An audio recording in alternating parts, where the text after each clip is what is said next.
আব্বা, আমার form fill আপের টাকাটা। ও, ফর্ম ফিল আপের টাকাটা রাখছি মা, দেবার মনে নাই। এই নে, এই ধর। ঠিক আছে আব্বা। আব্বা, আমার 1010 টাকা লাগবে। কিসের টাকা? ওই কলেজের বন্ধু বান্ধব মিলা কক্সবাজার বেড়াতে যাইতেছি। আমার কাছে তো কোনো টাকা নাই।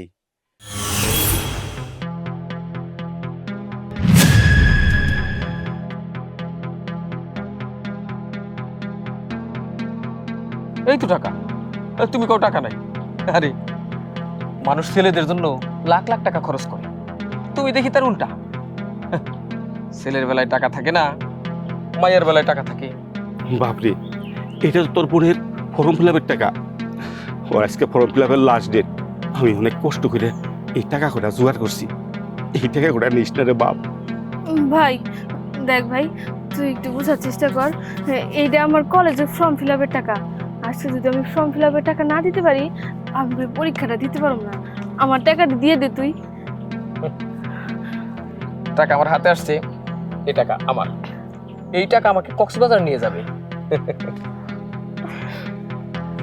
থ্যাংক ইউ বাবা। ভাই আব্বা, এখন আমার কি হইব? আমার ফর্ম ফিল আপের টাকা তো তোমার পোলা নিয়ে গেল। এই টাকা যদি আজকে বিকেলের মধ্যে আমি জমা না দিতে পারি, তাহলে তো আমি আর পরীক্ষা দিতে পারবো না। আমার পড়াশোনা বন্ধ হয়ে যাব। আমি কি করব আব্বা এখন? কি রে মাইন, তুই কি কক্সবাজার যাইবি না নাকি? অবশ্যই যাবো। এই যে টাকা। ও কি রে, কি হলো? হায় হায়, এটা আমার আব্বার জুতা। আব্বার জুতার এই অবস্থা। এত কষ্ট করে টাকা রোজগার করে, অথচ অথচ তার জন্য একটা জুতা পর্যন্ত কেনে না। আর আমি আব্বারে চাপ দিয়ে কত টাকা নেই, কত ভাবে নষ্ট করি। না না, এটা তো আমার অন্যায়, আমার অন্যায়। কি রে মাইন, কোনো কথা কইতাছিস না কেন? আল্লাহ, এই এটা কি হলো? ছেলেটা কি পাগল হয়ে গেল নাকি? কোনো কথা নাই, বার্তা নাই, চুপ করে দাঁড়ায় থেকে দৌড় দিল। দৌড়।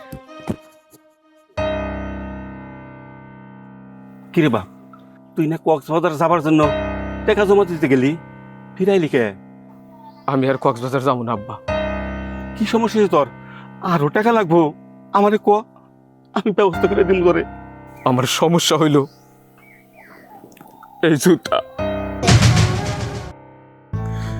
আমি যদি ভুল কইরা আমার জুতার পরিবর্তে তোমার জুতাটা পায়ে না দিয়ে যাইতাম, তাইলে তো জানতেই পারতাম না। আচ্ছা আব্বা, তুমি কও তো, দুনিয়াতে বাবারা এত স্বার্থপর হয় কেন? কেন এত স্বার্থপর যে নিজের কথা চিন্তা না করে তার সন্তানদের কথা চিন্তা করে? কও না আব্বা, আমার যে খুব জানতে ইচ্ছে করতেছে। হ, পৃথিবীর সব বাপ স্বার্থপর হয় শুধুমাত্র সন্তানের জন্য। তোকে সেই ছোট রেখে তোর মা মারা যায়, তোকে কষ্ট হইব দেখে তোকে মুখের দিকে তাকিয়ে আমি আজও পর্যন্ত বিয়া করি নাই। বাপরে, আমারও তো বড় সমর্থ নাই যে তোকে সব আবদার পূরণ করুম। তারপরও চেষ্টা করি যতটুকু সম্ভব তোকে আবদার পূরণ করার জন্য। আমি তো করে মুখে হাসি দেখার জন্য সারা দিন রাত পরিশ্রম করি, যেন তোর দুইটা ভাই বোন সুখে থাকতে পারিস। বাপরে, তুই আমার মাফ করে দিস। আমি তোর জন্মদাতা পিতা, আমি তোর জন্ম দিচ্ছি ঠিকই, তোর সুখ শান্তি বিলাসিতা কিছুই দিতে পারি নাই। তুই আমার মাফ করে দিস বাপ। আব্বা, আব্বা তুমি এই কথা কইও না। তুমি যদি আমার কাছে মাপ চাও, আমি আল্লাহর কাছে জবাব দিবার পারব না। আব্বা, আমি এখন বুঝতেছি আমাকে জন্য তুমি কত কষ্ট করো। আমি কথা দিতেছি আব্বা, তোমার কষ্টে কামাই করে টাকা আমি কোনো দিন আর অপব্যয় করুম না, নষ্ট করুম না। আমি ঠিক মতো পড়াশোনা করি, মানুষের মতো মানুষ হই। বোন, এই নে তোর ফর্ম ফিল আপের টাকা। এখনই যা, তাড়াতাড়ি ফর্ম ফিল আপ কর। আচ্ছা ঠিক আছে। আব্বা তুমি এনে 1 মিনিট দাঁড়াইবা, আইতেছি আমি।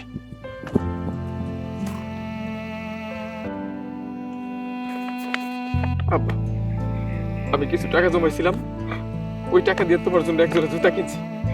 তুমি কাল থেকে আর সিরা জুতাটা পরবা না। এই না।